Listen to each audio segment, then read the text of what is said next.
കർക്കിടക മാസം ആരംഭിക്കുകയാണ്.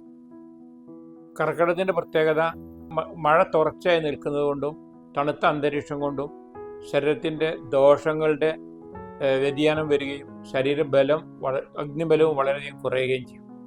ഈ സമയത്ത് രോഗങ്ങൾ പിടികൂടാൻ വളരെ എളുപ്പമാണ്. രോഗത്തെ പ്രതിരോധിക്കുന്നതിന് വേണ്ടി ചില പ്രത്യേക ശീലങ്ങളും ഭക്ഷണക്രമങ്ങളും ചികിത്സകളും വേണമെന്ന് ആയുർവേദം നിർദ്ദേശിക്കുന്നു.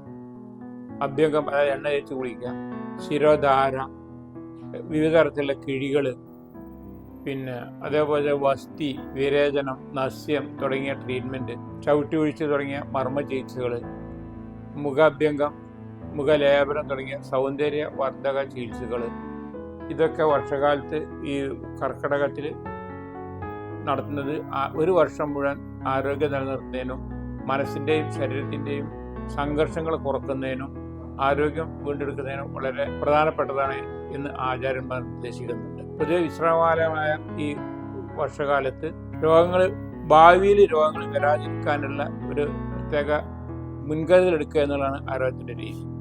അതായത് പ്രക്ഷാളാത് ഹി പങ്കസ ദുരാത് അസ്പർശനം വരം. അതായത് ചളിയിൽ ചവിട്ടിയിട്ട് കാല് കഴുകുക എന്നതിനേക്കാൾ നല്ലത് ചളിയിൽ ചവിട്ടാതെ സൂക്ഷിക്കുക എന്നുള്ളതാണ് പൊതുവെ ആരോഗ്യ നയം.